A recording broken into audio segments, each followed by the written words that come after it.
Another day, another instance of Donald Trump's swamp filling cronyism. Donald Trump has selected Kelly Knight Kraft as the next U.S. ambassador to the United Nations, replacing Nikki Haley, who bailed out on Trump last year. The U.S. Senate has confirmed her, and it just so happens that she was a VIP guest of Donald Trump's Trump International Hotel. What a surprise, right? She used to be ambassador to Canada. While she was, listen to this, she made 29 visits to Donald Trump's hotel. She was outside of Canada 58% of the time that she was ambassador to Canada.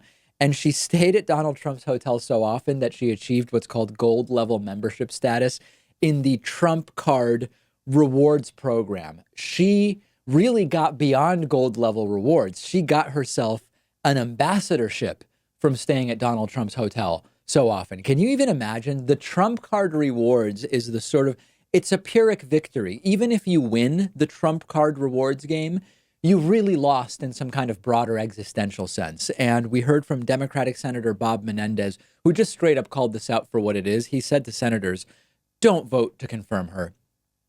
Rampant absenteeism, conflicts of interest, and the Republicans just don't care. We were told during the campaign that Donald Trump would end the swamp. He would stop the revolving door of cronies coming in and out. He would appoint people who have qualifications rather than his friends. And it's all a lie. I mean, I guess, okay, he's not just appointing his friends. He's also appointing really good customers of his in the hotel business. So in that sense, I guess he is not just or merely appointing friends. I have a question for the Trumpists who watch the David Pakman show or listen to the show. Can you defend this nomination? Seriously, okay? If you think this is good, if you think this is anything other than cronyism, get in touch via email or send me a tweet at dpakman. How do you defend it? And let me give you a hint.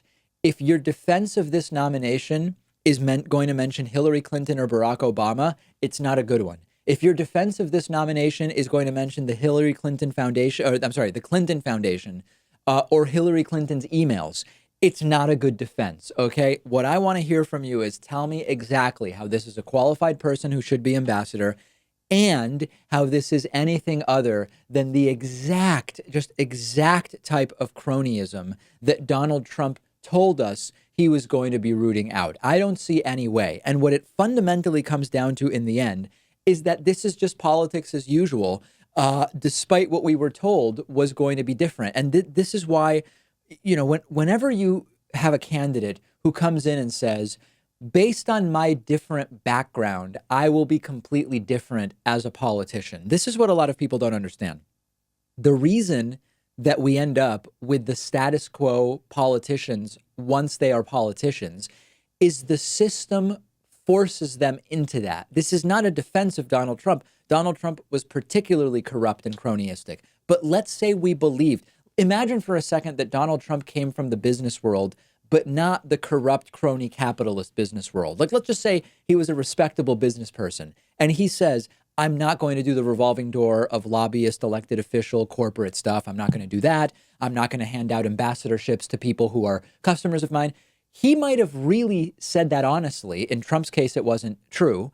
But then the system allows for and encourages for people to do that. So a lot of times it's sort of like a chicken egg thing. Do we have the corrupt crony capitalist system that we have because the people who we elect already have those predispositions? Or does the system mold and craft those people into becoming that regardless of what they were when they got elected? It's probably a combination of both. But the challenge stands. If you think this is a reasonable nomination on the merits, then I want to hear from you at dpakman on Twitter. The show is also on Twitter at David Pakman Show. Follow me, follow the show, follow everybody. We'll take a quick break and be back right after this.